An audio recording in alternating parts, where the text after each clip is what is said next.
Arnel, nakwento ni Myong na nung tinawagan daw siya para bumalik dito sa wildcard, kainuman ka raw niya. Naninira po yan ng tao. Ay! Oh my God! Naninira? Wala lang itsura, naninira pa. Grabe! Grabe! Hindi ka minom? No alcohol needed. Oh! No alcohol needed. So, sino kainuman niya nung tinawagan siya? Ewan ko po dyan, gawa-gawa ng storyteller. Uy. Gumagawa ng storyteller. Totoo ba? Ano masasabi? Myong, anong masasabi mo, Myong? Nakapost po sa IG ko at saka sa... Uy, may ebidensya, may resibo. Resibo, paano yan? Oo, magkamukha kami ng tito mo, pero hindi ako yun. Ay! Magbarkada ba talaga kayo? Opo, since 2021 po. Bali, para siyang pusang nabasa, kaya tinropa ko na. Naawa ka. Opo, na. Bakit Tinulungan. pusang nabasa? May baka Hindi, nauulan na. nakikita po kasi ako sa mga cats. Oh, Mahilig ka sa- mabait ka sa animals. Yes. Oh. Paano nyo natitiis yung isa't isa? Depende po sa sitwasyon tsaka sa panahon. Pero paano, sino ba unang tinawagan ng Showtime para bumalik dito sa wildcard? Siguro siya po. Kasi ang ginagawa niya sa akin, pag may mga ganun, niyayabangan ako. Tignan mo, beso, tinawagan ako, ikaw, wala pa. Ay, ganun? Ay! Anong naramdaman mo ng mga Hindi pa ako, panahon na yun? wala po, hindi ako naiinggit. Kung may, wala kang itsura, ako meron. Kahit Ay! paano. Halo, kahit? Kahit pa paano. Di ba?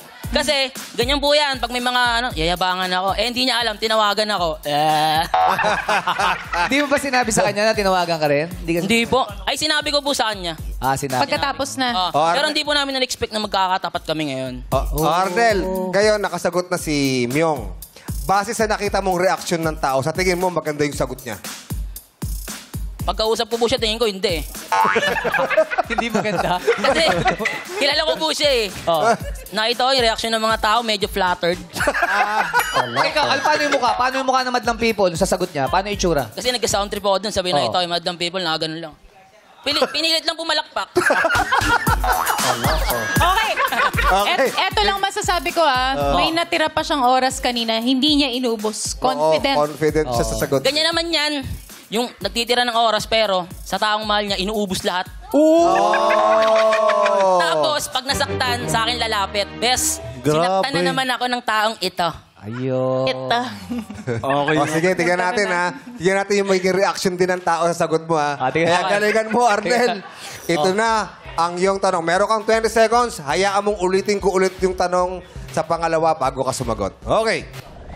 Arnel, ito ang iyong tanong. Maliban sa pagiging gwapo, magbigay ng malalakas na punto kung bakit ikaw ang dapat manalo ngayong araw. Ulitin ko, maliban sa pagiging gwapo, magbigay ng malalakas na punto kung bakit ikaw ang dapat manalo ngayong araw. Your 20 seconds starts now. Alam niyo ba kung bakit dapat ako manalo ngayon? Bukod sa talento at kagwapuhan, meron akong angking kabaitan na pwede kong ituro sa mga kabataan, lola, lolo at sa mga iba pang generations. Kaya kung mananalo ko ngayon, hindi lang talento ang ibabahagi ko sa inyo at kagwapuhan, kundi kabaitan. And I thank you. Hey! Time's up!